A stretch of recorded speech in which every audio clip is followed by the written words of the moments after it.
कर लें। सभी की आंखें बंद हैं।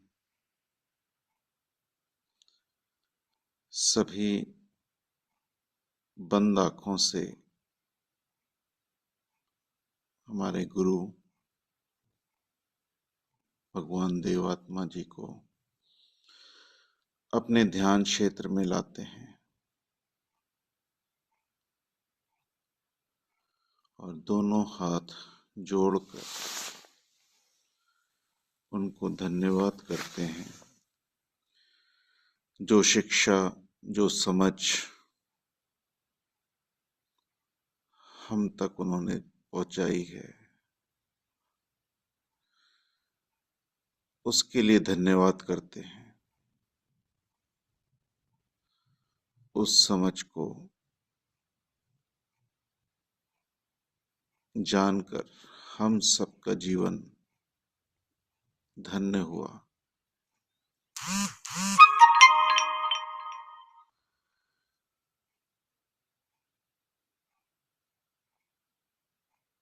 उस महत्वपूर्ण शिक्षा को समझकर हम अपने प्रत्येक संबंध को जी पा रहे हैं। हम अपने संबंधों को पहले से बेहतर कर पा रहे हैं।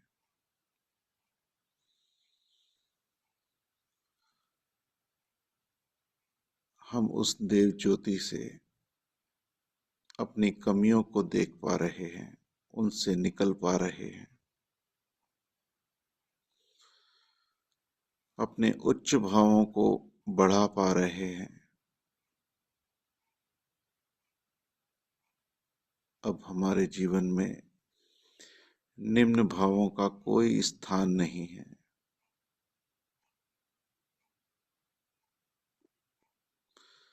हम अपनी आत्मिक अवस्था को पहले से बेहतर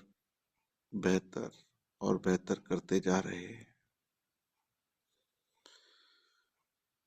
हम धन्यवाद देते हैं, हे भगवान,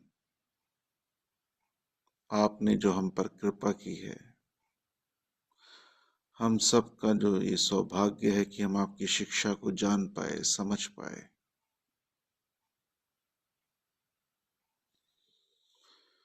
और इस निरंतर प्रयास में हम आगे बढ़ रहे हैं। आपका कोटि कोटि धन्यवाद। आपका शुभ हो, आपका हित हो, मंगल हो, हमारा शुभ हो, हम सबका शुभ हो। शुभ। सभी आंखें खोलते हैं। आज सुबह 12 फरवरी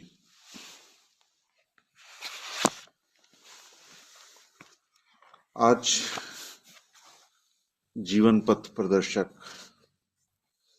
जिसका पहले नाम था परलोक संदेश भाग द्वितीय, उसका एक लेख पढ़ते हैं, उस पर चिंतन करते हैं, उस पर मनन करते हैं, जिसका विषय है संबंध बनाए रखना। ये संदेश परलोक से 8 मई 2001 में मिला था। उसको पढ़ते हैं, फिर उस पर कुछ हम चिंतन करेंगे।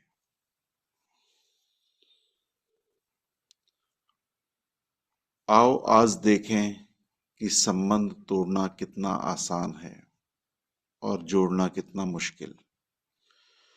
कोई भी चीज बनने में बहुत समय लेती है, मगर टूटने में ज्यादा समय नहीं लगता। चाहे वह कोई जड़ वस्तु हो, जैसे कि मकान बनाने में तो महीने लग जाते हैं, पर उसे मशीन से एक ही दिन में तोड़ा जा सकता है। यही बात लागू होती है जिंदा चीजों में पर। जैसे कि कोई पौधा तुमने लगाया हो बीज रूप में, निकलने में कितने हफ्ते तक हवा, धूप, पानी आदि लगते हैं, कितने हफ्ते तक उसका ख्याल रखना पड़ता है, तब जाकर उसमें फूल आते हैं। और 2-4 दिन पानी देना भूल जाओ, या ज्यादा गर्मी या ठंडी हो जाए तो पौधा 2-3 दिन में ही मर जाता है। ऐसा ही हाल संबंधों का भी है। उदाहरण के लिए शादी, कितना समय प्यार और परस्पर समझ लगती है। दो लोगों को एक दूसरे के करीब आने में लगातार कितनी मेहनत लगती है एक शादी को खुशहाल रखने के लिए। और छोटी छोटी बातों से चालू हुए झगड़े और छोटी छोटी बातों से आई कड़वाहट एक बड़े से झगड़े का रूप ले लेती है, जो कि शादी को कुछ ही महीनों में तलाक की कगार में लाकर खड़ा कर देती है। ये इसका पहला पैराग्राफ था। तो इस पे हम थोड़ा सा चिंतन कर लेते हैं। इसमें इशारा दिया गया है कि किसी भी, जैसे कि अगर हम विकास क्रम को देखें तो जो भी भौतिक जगत है उसको कितने करोड़ साल लगे एक मनुष्य को लाने में, कितने करोड़ साल, कितना समय लगा। धीरे धीरे चीजें उस डिजाइन में बनती गई जिसमें एक मनुष्य अपने जीवन को पाल सके, निभा सके, उसके साथ रह सके। फिर वनस्पति को कितने साल लगे हमारे लिए तैयार होने के लिए। वनस्पति जगत तो था, लेकिन उसमें अभी वो सब चीजें बाकी थी जिसमें एक मनुष्य अपने को सरवाइव कर सके। फिर पशु जगत, उसको भी कई लाखों साल लग गए। विकास क्रम में मनुष्य आया तो उसमें कितना समय उसके निर्माण के लिए लगा। और आज जब हम सुनते हैं कि साइंस ने इतनी प्रगति कर ली है, सब कुछ, सब चीज सुविधाजनक हो गई है, लेकिन हमारे द्वेष, आपसी द्वेष, देशों के युद्धों का जो माहौल है, उसमें इतने बम बन चुके हैं कि इस धरती को कई बार खत्म किया जा सके। और उसमें कितना समय लगेगा? सिर्फ कुछ क्षण। सिर्फ एक का अहंकार उसकी बुद्धि को भ्रष्ट कर दे और वो कोई ऐसा परमाणु बम छोड़ दे जिससे सब कुछ खत्म हो जाए। सिर्फ एक बटन। तो इशारा वही है, चाहे उसे बड़े रूप में देख लें, चाहे परिवार रूप में देख लें, कि मधुरता लाने, एक दूसरे को समझने, एक दूसरे के संग रहने में हम कितनी मेहनत करते हैं, कितने दिन लग जाते हैं उसको समझने में, उसको अपना बनाने में। लेकिन हमारा छोटा सा अहंकार, हमारा छोटा सा ईगो उस पूरी मेहनत को कैसे एक पल में खत्म कर देता है। तो कल रात को भी यही बात चल रही थी साधन में, कि हमें ईगो को क्या करना है। ईगो अनजाने में सभी का हो ही जाता है। मेरी कुछ आदत बन जाती है, कुछ चीजें मुझे पसंद है, कुछ चीजें मुझे पसंद नहीं है। लेकिन जहां परिवार का मामला आता है तो हमें सबकी पसंद के अनुसार अपने को ढालना पड़ता है। हम ढालते भी हैं, हम ढालते भी हैं, लेकिन कभी न कभी, चाहे कोई घटनाक्रम ऐसे रहे हों जब हमारी मन की अवस्था सही नहीं होती, हम कहीं से अनसेटिस्फाइड होते हैं, चाहे वो ऑफिस हो, दुकान हो, चाहे घर हो, तो हमारे अंदर एक चिड़चिड़ापन आ जाता है। उस चिड़चिड़ेपन में, उस क्रोध की अवस्था में हमसे कब गलत शब्द, गलत व्यवहार हो जाता है हमें मालूम भी नहीं पड़ता। वो सब अनजाने में हो जाता है। कि उस समय हमारी बुद्धि पर काबू नहीं रहता। उसका पश्चाताप भी हमें बाद में होता है, लेकिन वो घटना तो हो गई, जिससे हमारा कई दिनों का संबंध कुछ समय के लिए कड़वा हो जाता है, और किसी किसी का तो बहुत लंबे समय के लिए भी हो जाता है। लेकिन अगर उसकी जड़ में जब हम देखते हैं, पीछे जाकर देखते हैं, तो हमें महसूस होता है कि बात तो छोटी सी ही थी, और शायद ये भी महसूस हो जाता है कि काश मैंने ये बात ना कही होती तो ये बात शुरू ही ना होती। ऐसी कई बातों में हम चिंतन मनन के द्वारा हम देख सकते हैं कि हम में क्या बदलाव होना चाहिए। तो अधिकतर हमारा प्रयास रहता है कि सामने वाले में बदलाव आए, लेकिन बदलाव तो मुझे करना है, बदलाव मुझे करना है। क्योंकि हर कोई प्रेम चाहता है, स्नेह चाहता है, पोषण चाहता है। इस बात को सदैव ध्यान रखना है कि मेरे से हर कोई पोषित हो सके। मेरा हर संवाद, मेरी हर क्रिया दूसरे को पोषित करने के लिए है, इस बात को कभी नहीं भूलना है। बार बार अपने जीवन में रिमाइंडर देने हैं, मैं क्या इस समय किसी को पोषित कर रहा हूँ, चाहे भौतिक जगत हो, चाहे वनस्पति जगत हो, चाहे पशु जगत हो, चाहे मनुष्य जगत हो, हमेशा। तो आगे पढ़ते हैं, आगे पैराग्राफ में और क्या लिखा है। एक समानता देख रहे हो सब में, बनाने की बजाय तोड़ने में बहुत कम जोर लगता है। सिर्फ कम वक्त ही नहीं, बाहरी जोर भी बहुत ही कम लगता है। इस बात का इशारा ध्यान रखना। लोग भी इस बात से भली भांति वाकिफ हैं, इसलिए वे आग में घी का काम करते हैं। वे असंतुष्टि का एक छोटा सा बीज बो देते हैं। थोड़ी सी मेहनत लगी उन्हें, जो कि उन्हें हफ्तों तक मजा देगी। इसलिए लोगों की कही सुनी में आने से पहले अपना विवेक इस्तेमाल किया करो।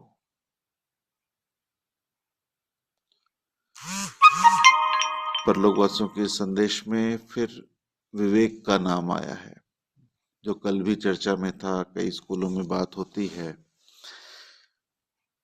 संपूर्ण जीवन विज्ञान में भी हमने उससे मुलाकात की थी, जो सदैव मेरे साथ है, मेरी समझदारी। लेकिन अक्सर गलती हो जाने के बाद, कुछ गलत हो जाने के बाद हमें वो ध्यान आता है कि ये तो गलत हो गया। तो इस विवेक की जागरूक अवस्था हमारे जीवन में सबसे महत्व रखती है। हम सब ज्ञानवान हैं, समझदार हैं, प्रत्येक मनुष्य समझदार है, लेकिन फिर भी हमने देखा है कि कई लोग नशा करते हैं, कई लोग मांसाहार करते हैं, कई लोग झगड़े करते हैं, कईयों के संबंध सही नहीं रहते। सिर्फ उसके पीछे कारण ये है कि उनका विवेक जो है वो सोया हुआ है। उसी को जागृत लाना है। उसकी वो जागृत अवस्था जब रहेगी तो उससे ये सब कार्य अपने आप दूर हो जाएंगे, अपने आप छूट जाएंगे।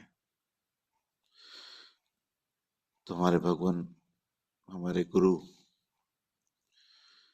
ने कृपा की है कि उस विवेक को जागृत करने में हमारी बहुत मदद की है।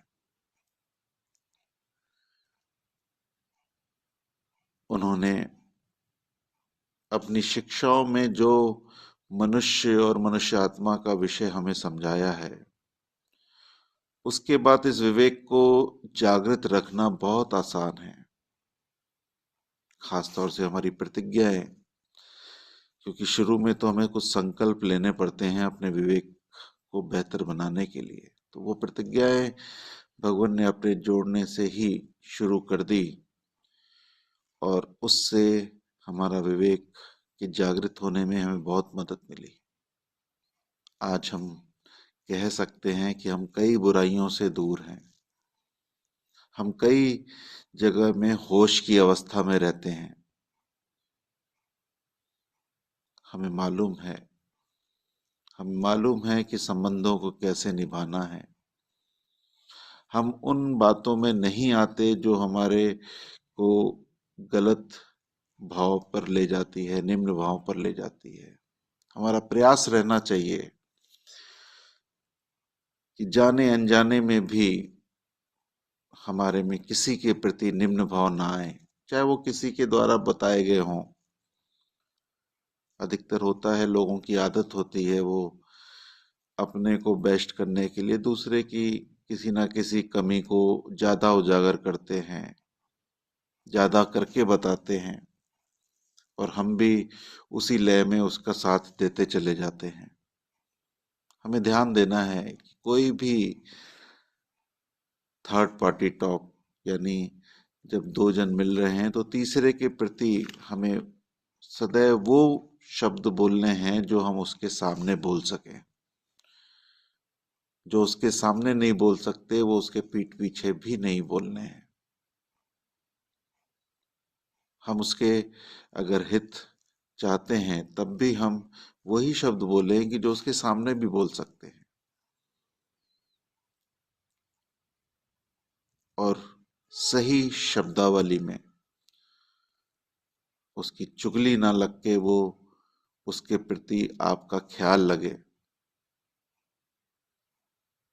कि मैं उसका ख्याल रखता हूं, इसलिए उसके जीवन की ये कमी मैं चाहता हूं कि दूर हो,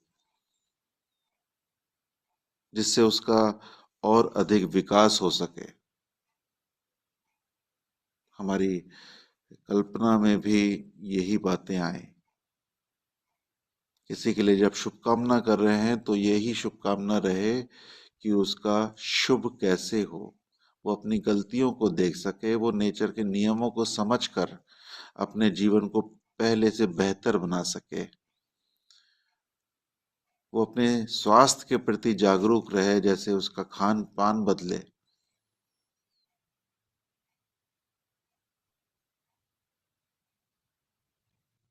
इस भाव से जब भी हम किसी तीसरे के विषय में सोचेंगे तो ये विवेक की जागृत अवस्था से सोच आएगी, ना तो अनजाने में हम किसी की बुराइयां, किसी की कमियां देखते रहते हैं, बताते रहते हैं और उसका मजा लेते हैं। मजा लेते यानी हमारा समय बिताने का कभी कभी विषय ही यही रहता है। तो हमें ध्यान देना है कि जब भी हम इस प्रकार की वार्तालाप कर रहे हैं तो उसमें भी मेरा आत्मिक विकास शामिल हो। अगला पैराग्राफ पढ़ते हैं। किसी भी संबंध को जीवंत रखने के लिए दोनों तरफ से मेहनत लगती है, पर यदि सामने वाला सही जवाब नहीं देता शुरू में तो बुरा महसूस नहीं करना चाहिए। तुम संबंध रखना चाहते हो तो अपनी आत्मिक जरूरत पूरी करने के लिए सिर्फ वही स्वार्थ भरा कारण काफी है। एक तरफ से मेहनत करते रहने के लिए और सब संबंधों में समान लेन देन नहीं होता। हर एक अपनी मानसिक जरूरतों के हिसाब से काम करता है।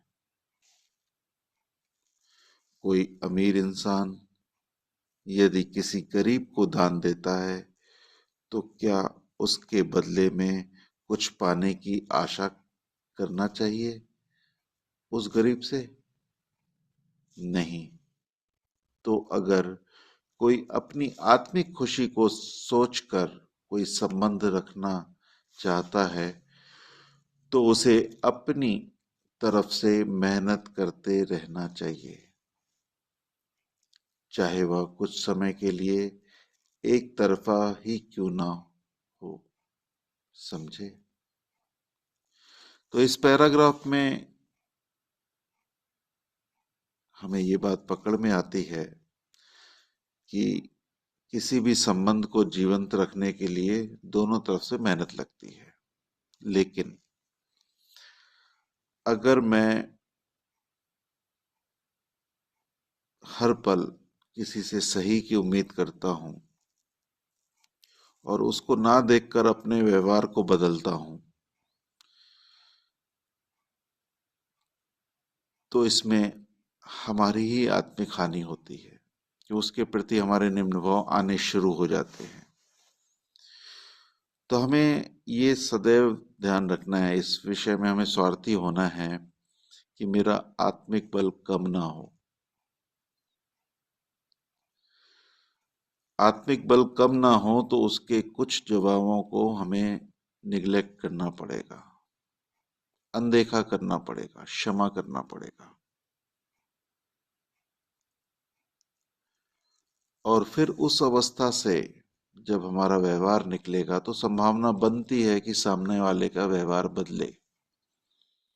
और इस प्रयास पे हमें काफी प्रयास करना पड़ेगा, अभ्यास करना पड़ेगा, क्योंकि हम भी बहुत जल्दी प्रभावित हो जाते हैं।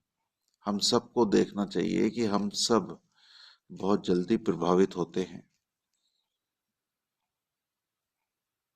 बहुत जल्दी हम अपने संतुलन को खो देते हैं। भगवान की शिक्षा हमें संतुलित होना सिखा रही है, हमें संतुलन बना के रखना है। हम जिस अवस्था में अभी वर्तमान में हैं, उस अवस्था को दिन भर हमें मेंटेन करना है। इस समय हमारे सामने किसी की भी कोई क्रिया नहीं चल रही, किसी का कोई संवाद नहीं चल रहा, जो भी चल रहा है सकारात्मक चल रहा है। लेकिन जैसे जैसे सुबह होती जाएगी, अन्य लोग हमें दिखते जाएंगे, कुछ घटनाक्रम होगी, कुछ वार्तालाप होगी,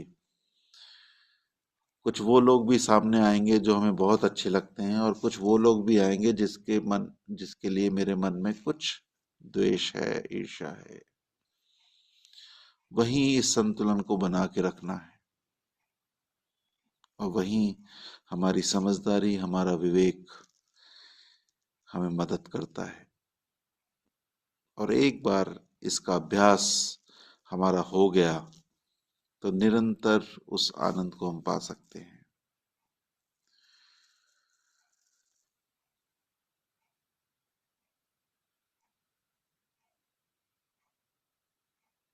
जब भी, जैसे कि एग्जाम्पल इसमें दिया हुआ है कि हम किसी गरीब को दान देते हैं, तो क्या हम उससे उम्मीद करते हैं कि वो भी हमें कुछ दे? तो हमें कोई भी ऐसा दिख रहा है जिसकी आत्मिक अवस्था कम दिख रही है, देखिए कोई भी हमें डिस्टर्ब तभी करता है जब वो अपनी आत्मा को नहीं समझता, यानी उसकी वो योग्यता नहीं है जो भगवान ने हमें दी है। उसको उस आत्मा का बोध नहीं है, उसको उस उच्च भावों और निम्न भावों का बोध नहीं है। तो एक तरह से कह लें तो वो आत्मिक दृष्टि से गरीब है और हम आत्मिक दृष्टि से अमीर हैं। तो अगर हम उससे कुछ उच्च भावों पर आधारित व्यवहार कर रहे हैं, तो उच्च भावों का हम हमारे में वर्धन तो कर ही रहे हैं, साथ में उसको भी उच्च भाव दिखाकर दान रूप में उच्च भाव दिखा रहे हैं। तो हमें उससे तुरंत उम्मीद नहीं करनी है, क्योंकि उच्च भाव का दान ऐसा दान है कि जब सामने वाला उस दान को पाता है तो उसकी वो कीमत धीरे धीरे महसूस करता है। और उस भाव की कीमत महसूस करते करते उसमें भी जो बीज रूप में उच्च भाव थे वो पोषित होने लगते हैं, और धीरे धीरे वही संबंधी उच्च भाव के रूप में, आत्मिक रूप में अमीर बनता जाता है। और जैसे ही वो आत्मिक रूप में अमीर बनता है, तो फिर उसके व्यवहार भी बदलने लगते हैं। तो हमें सदा सोचना है कि मैं सामने वाले से आत्मिक भाव में अमीर हूं, और उस अमीरी से, उच्च भावों का प्रदर्शन करना ही हमारे लिए लाभकारी है और उसके लिए भी लाभकारी है। उसके पोषण में कहीं ना कहीं कोई रुकावट थी जिसके कारण उसके अंदर उच्च भाव बढ़ ना सके, विस्तृत ना हो सके, पोषित ना हो सके। तो हमें उस संबंध के प्रति उस भाव को ज्यादा से ज्यादा देना है। अगला अंतिम पैराग्राफ पढ़ते हैं। तो हमेशा अपनी अंतरात्मा को अपना चालक बनाए रखो। अपनी अंतरात्मा को अपना चालक बनाए रखो। अपने अहम को यह काम मत करने दो, अहम एक बुरा चालक है। यह एक ऐसी छोटी सी ताकत है जो तुम्हारी जिंदगी और तुम्हारे संबंधों में बहुत परेशानी पैदा कर सकती है। हमारा चालक कौन है, इसका चिंतन हमें हर पल करना है। कोई भी क्रिया में मेरी गाड़ी का ड्राइवर कौन है? मेरा अहंकार, मेरी अंतरात्मा? वो आत्मा जिसकी समझ मेरे गुरु ने मुझे दी, जिसको सदा उच्च बनाए रखना है, जिसकी समझ मेरे गुरु ने दी, जिसे निम्न भाव से बचाना है, उच्च भावों की तरफ ले जाना है, जिसकी समझ मेरे गुरु ने दी। मेरा चालक वो आत्मा है या मेरा अहंकार? अगर मैं दुखी हो रहा हूं तो क्यों हो रहा हूं? क्या मैं अपनी उस गुरु को तकलीफ तो नहीं दे रहा? मैं किसी को क्षमा नहीं कर पा रहा या किसी से क्षमा नहीं मांग पा रहा? मेरा चालक कौन है? और आप देखेंगे, जब भी गुरु की कृपा याद आती है तो मेरा चालक मेरा गुरु ही होता है। वो मेरे आत्मा से जुड़ा होता है और वो आत्मा के माध्यम से मेरे शरीर से वही क्रियाएं कराता है जो मेरे लिए हितकर हैं, मेरे लिए शुभ है।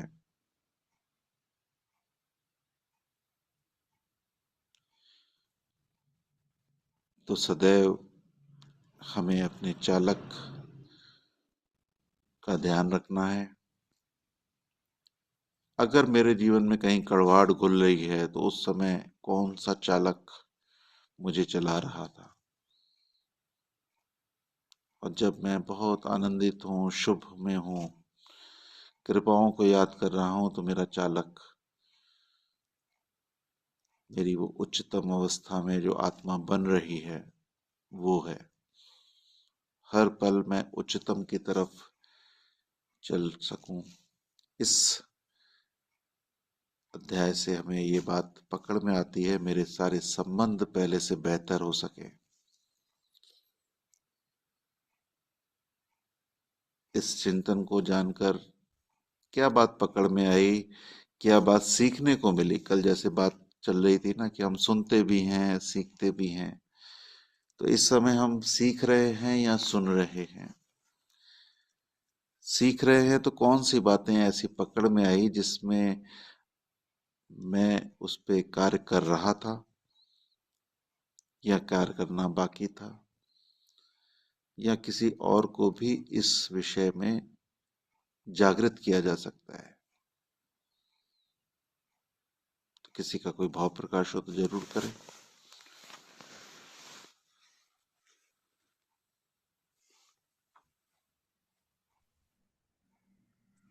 शुभ जी। शुभ। हाँ, थोड़ा सा गला हो रहा है।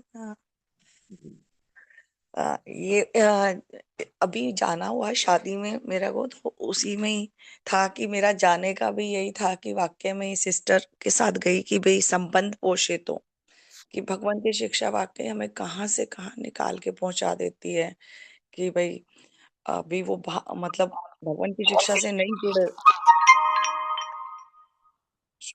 तो जी। मेरा था कि उनके साथ हम लोगों ने इकट्ठे ही जाने का बनाया तो उसमें जाने में भी घर वाले बोल रहे थे नहीं अलग जाएंगे, तो मेरे मन में यही चीजें चल रही थी कि भाई हम पोषित करें, कि भाई उनको भी किसी तरह से वो मतलब यहाँ नहीं आ सकते, लेकिन हम बातों में, रास्ते में, सफर में, तो उसमें आगे भी यही है कि काफी कुछ बहुत मतलब ऐसा लगा जाना सफल। तो शादी में जाना ये सोच के नहीं कि भाई हम इंजॉय करेंगे, खाली खाएंगे, कपड़े पहनेंगे, इन चीजों से जब ऊपर निकल के गए तो हर चीज मतलब क्या दिखाई देता रहा कि सहायकारी शक्तियों की मदद, और बस मतलब उनको ना शब्दों में बताना मुश्किल लगता है कि जब हम भगवान की शिक्षा को आगे रख के आत्मा को, उच्च भाव को किसी भी संबंध में, कि हम उच्च भावों से संबंधों को जोड़ने की कोशिश करते हैं, तो वाकई में फिर साथ भी मिलता है भगवान का। तो हम सभी भी ऐसा कर सके, मैं और अच्छे से कर पाऊं, तो बारंबार भगवान को धन्यवाद निकलता है कि शुभ हो भगवान। शुभ, बहुत शुभ बढ़िया। शुभ हो श्रीमान जी। शुभ। सेम घटना जो इन्होंने बताई रेणु जी ने, ऐसे मेरे साथ भी हुई। कल मैं भी ऐसे शादी में गई थी किसी के साथ, तो वहां पे जैसे जो अपने नोन थे, तो मैं उनको दूर से जाके खुद से जाके बोल रही थी और बात कर रही थी। तो फर्क क्या होता है भगवान देवात्मा की शिक्षा में, कि जो मेरे साथ थे तो वो मुझे बार बार बोलें कि आप उनके पीछे क्यों जा रही हैं, उनकी ड्यूटी है आपके पीछे आने की, आप क्यों बुला बुला के रोज उनको वो कर रहे। अब मेरे अंदर जो बलबले चल रहे कि मिले, हमारे रिश्तेदार हैं ये, वो किसी कारणवश बिजी हैं तो हम भी तो बोल सकते हैं जाके। तो वो मुझे बोल के करना अच्छा लग रहा था, लेकिन वो मुझे फिर बार बार टोक रहे थे कि आप उनके पीछे, सबके पीछे आप क्यों जाके। तो मेरे को अपने संबंध पोषित करने थे, तो मैं जाके मिल रही थी, मुझे अच्छा लग रहा था और मेरे को बहुत तृप्ति भी हो रही थी कि ठीक है अपने लोग हैं, इनसे बात करके मुझे अच्छा लग रहा है। जी। तो वही है कि जैसे आपने बताया कि हम किस संबंध को पोषित कर रहे हैं। हम्म, तो वहां पे मेरे को उस टाइम कोई अहंकार आड़े नहीं आ रहा था, कोई ऐसा नहीं लग रहा था कि मुझ उनको बुलाना है या मुझे नहीं बुलाना, जबकि मेरे साथ जो संबंधी थे उनको बार बार ऐसा महसूस हो रहा था और वो मुझे रोक रहे थे। तो मैंने कहा देखो भगवान देवात्मा की कितनी कृपा है कि मैं बुला के भी कितनी खुश हूँ, और वो बिना मतलब ना बुला पा रहे हैं और ना वो बात कर पा रहे हैं, और कितना वो कुंठित भी हैं और कितना वो है। तो जी। कितनी बड़ी देन है कि हम, मुझे उस टाइम भगवान देवात्मा के बार बार दिल झुक रहा था, उनको कुछ बोल नहीं पाई मैं, लेकिन अपने आप में मुझे लग रहा था कि भगवान देवात्मा ने कितना माला माल कर दिया है कि हम अपने बाहर भी आके अब संबंधों को पोषित करने लगे हैं। तो श्रीमान जी जो आपने बात बताई, बहुत बहुत धन्यवाद। शुभ। शुभ हो आप। शुभ हो श्रीमान जी। जी शुभ जी। श्रीमान जी की जैसा कि अभी आपने कहा कि हमें अपने अंदर इंट्रोस्पेक्शन करने की जरूरत है कि हम कहाँ पर सही है या कहाँ पर गलत है। हमें हर चीज ये देखनी चाहिए कि हमारा चालक कौन है। कि अगर हम बुरी दिशा में जा रहे हैं तो हमें अपने विवेक को जागृत दिशा में रखने की जरूरत है। जी सबका शुभ हो। शुभ शुभ शुभ। शुभ हो श्रीमान जी, बहुत शुभ। अच्छा आपका संबोधन है। तो मैं भी 2-3 दिन के लिए एक संगत के साथ इधर हिमाचल में गया था। जी तो सर मैं ये समझ रहा हूँ कि जब भी कोई बात होती है ना, जी तो उसमें शब्दों का ज्ञान है ना जो बहुत ज़रूरी है सर। कि जब किसी से कोई बात झगड़ा होता है या कुछ भी होता है, क्योंकि ईगो के बिना इंसान जीवित रह ही नहीं सकता। मैंने जो अपने अंदर से, मैं सबको प्यार करता हूँ, हम्म, बट कई बार क्या होता है कि लोग बाहर से कुछ और होते हैं और अंदर से कुछ और होते हैं, जी उसमें डिफरेंट बहुत है। हम्म, क्योंकि उसकी भावना को समझने की ज़रूरत है। या तो इंसान वहाँ चुप कर जाए, अगर अपने अंदर वो ईगो आ रही है तो उसको कंट्रोल करने का कोई रास्ता है तो वो मुझे बताइए। तो मैं तो कई बार मतलब कि ना इससे बड़ा कायल हो जाता हूँ। मैं बड़ा इस पे सर्च करता रहता हूँ, खोज करता रहता हूँ कि कैसे इससे अपने परिवार में ही आप ले लो, एक 4-5 मेंबर रहते हैं, उसके साथ उनके विचार अलग अलग हैं, अलग अलग मतलब के भावनाएं हैं। आपकी बातें बिल्कुल राइट है, आप जो कह रहे हो बिल्कुल भगवान देव आत्मा की वाणी के अनुसार उसको शिक्षा दे रहे हो।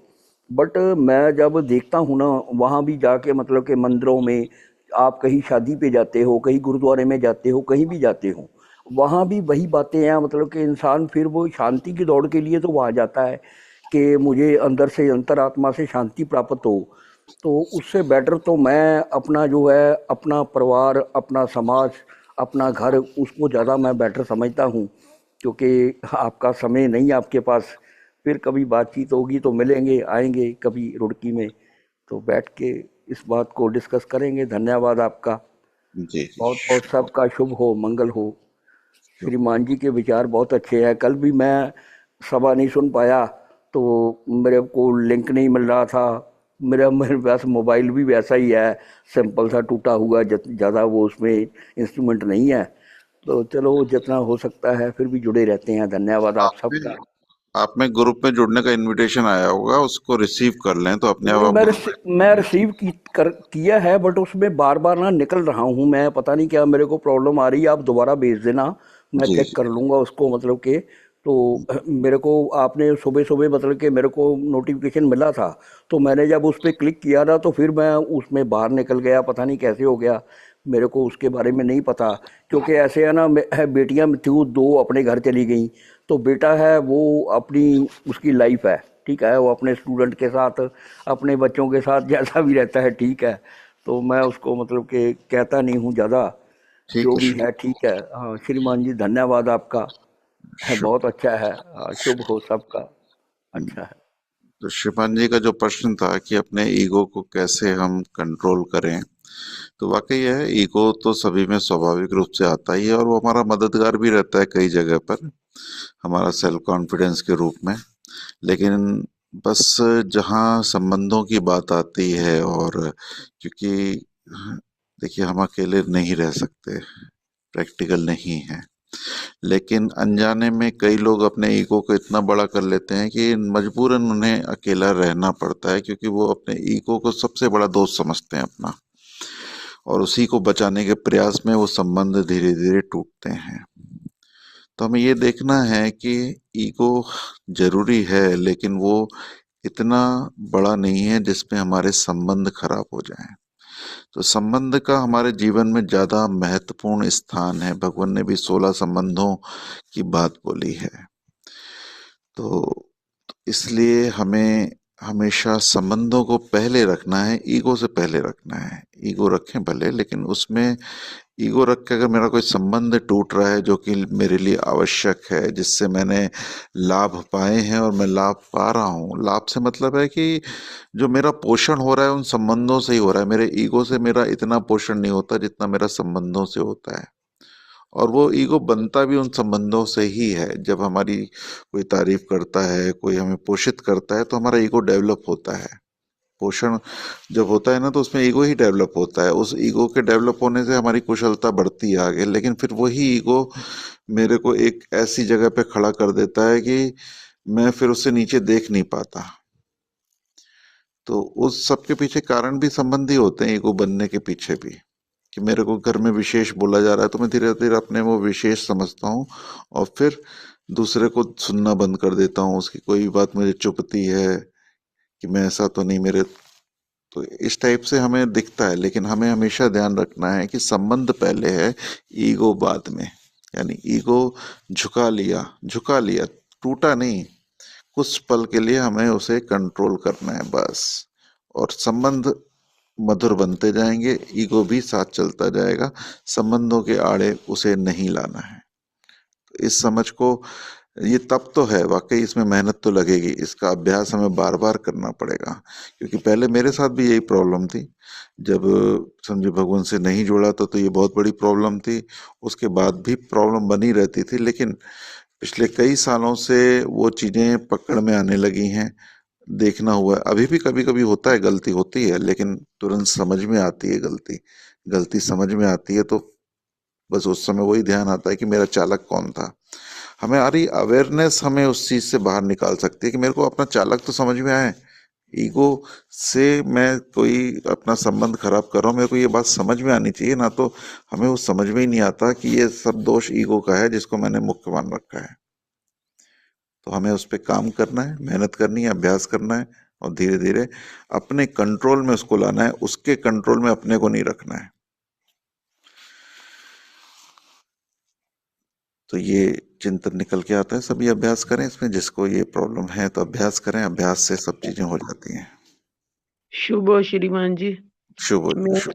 मैं ये कह रही थी, भगवान की शिक्षा में एक बात जो स्पेशल है, भगवान ने हमें अचूक औषधि जो दी है, शुभकामना की। मेरी दीदी ने मुझे एक बहुत पहले एक चीज विनी दीदी ने सिखाई थी कि जहाँ, क्योंकि उन्होंने मेरे घमंड पकड़ा उन्होंने ही, और ये ईगो भी घमंड से ही है, कि भी मैं उसको माफ कर सकूं जिनको मैंने दुख पहुंचाया है, और जिन्होंने मुझे दुख पहुंचाया है वो मुझे माफ कर सके। मेरे साथ अभी किसी की पड़ोस में डेथ हो गई थी, उनको ना लगा, अभी मेरे पैर चलते तो है नहीं, मैं इतना भीड़ भड़के में नहीं गई उस समय, तो उनको थोड़ा बुरा लग गया, जबकि उनके साथ बहुत प्यारे संबंध है। तो उनको अब वो परेशान है, परंतु मैं यही शुभकामना करके, और रोज जबकि उन्होंने इतना कुछ कहा ऐसा ऐसा, इवन देन मैं भगवान के पास बैठी, भगवान क्या देखते हैं कि जो इतने साल हो गए उस बात को, जो दीदी ने मुझे एक बात, क्योंकि उनको पता था ये रोती रहती है, इसको समझ नहीं आ सकती, तो वो उनके पास जाती हूँ सद्भाव से, कि वही बात, दूसरी बात कि संबंधों को ऊपर रखा, अपनी ईगो को नहीं। रोज जाती हूँ, चाहे 5 मिनट जाऊं, वो बाहर बैठी होती हैं धूप में, क्योंकि कोई नहीं है, बच्चे बच्चे सारे बाहर, बच्चा भी थाईलैंड चला गया, गुड़िया भी, दोनों लोकल तो हैं परंतु ब्याही हुई हैं, फिर भी वो बिल्कुल अकेली होगी, उनके हस्बैंड की डेथ हुई है। तो कितना वो चीज भगवान जो देते हैं। आजकल तो देश समाज उत्सव के दिन है, 13 14 15 का, तो 16 को भगवान का वो है, तो वैसे ही भगवान की शिक्षा निराली है, हम उसकी कोई बात पकड़ के चल सकें, और ड्राइवर सीट पे हमारे भगवान है। शुभ हो, धन्यवाद। धन्यवाद, शुभ हो आपका। चलिए, आपने शुभकामना की बात की है तो थोड़ा सा शुभकामना हम कर लेते हैं। कुछ पल कोमलता से अपनी आंखें बंद करते हुए अपने लिए शुभकामना करते हैं, और अपने परिवारजनों के लिए शुभकामना करते हैं, जो भी हमारे संबंधी हैं, जिनके स्वास्थ्य में इस समय कुछ रुकावटें हैं, उसके लिए शुभकामना करते हैं। कोमलता से आंखें बंद करके, जो इस समय हमारे आंतरिक ऊर्जा की जो अवस्था है, जो हमारे आसपास जो ऑरा बना हुआ है, भगवान की कृपाओं से, सहकारी शक्तियों से जो ऑरा बना हुआ है, जो ऊर्जा हम पे संचार हो रही है, उस ऊर्जा को नेचर के नियमानुसार उन सभी जनों तक पहुंचाते हैं जो किसी भी प्रकार से मानसिक, शारीरिक अस्वस्थता की अवस्था में है।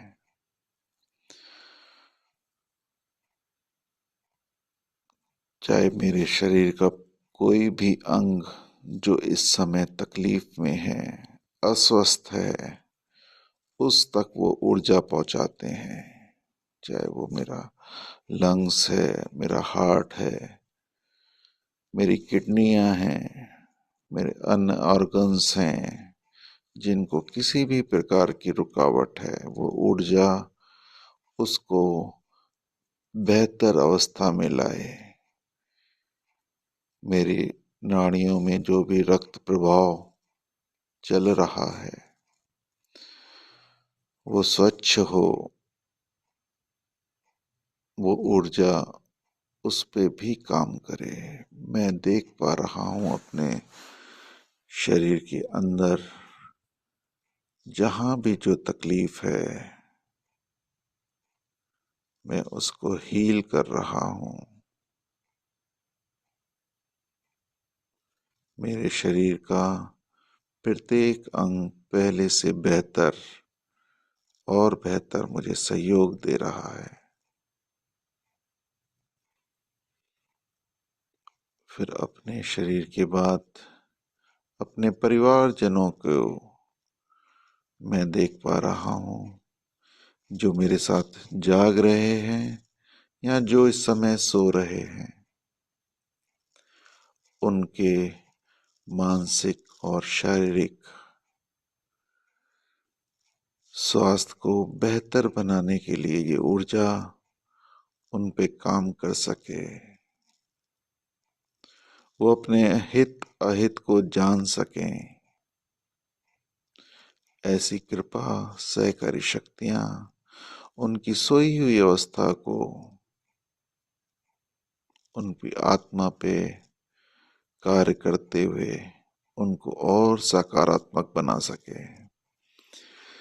जो भी मेरे अपने किसी कारणवश विरोधी भाव में गए हैं, उन सबको भी सकारात्मक कर सके, उनका भी नेचर के नियमानुसार हित हो सके, वो भी सही राह में आगे बढ़ सकें। मेरे सभी धर्म संबंधी जो किसी कारण से अपने स्वास्थ्य में असुविधा महसूस कर रहे हैं, उन सब का स्वास्थ्य नेचर के नियमानुसार पहले से अधिक बेहतर हो सके। सब सहकारी शक्तियां नेचर के नियमानुसार उनकी मदद कर सकें, उनको पहले से बेहतर बना सकें। जो भी डॉक्टर उनका इलाज कर रहे हैं, उनमें वो कुशलता आ सके, जैसे वो उनके लिए अधिक सहायक सिद्ध हो सकें। जो भी औषधि, जो भी अन्य वो ले रहे हैं, उसकी पोषकता उनके शरीर में पहले से अधिक मिल सके, वो तुरंत अपने स्वस्थ रूप में आ सकें। उनका शुभ हो, उनका आत्मिक विकास हो, उनका आत्मा और शरीर संतुलित दिशा में आगे बढ़ सके। ऐसी शुभकामना सभी के लिए। शुभ शुभ शुभ।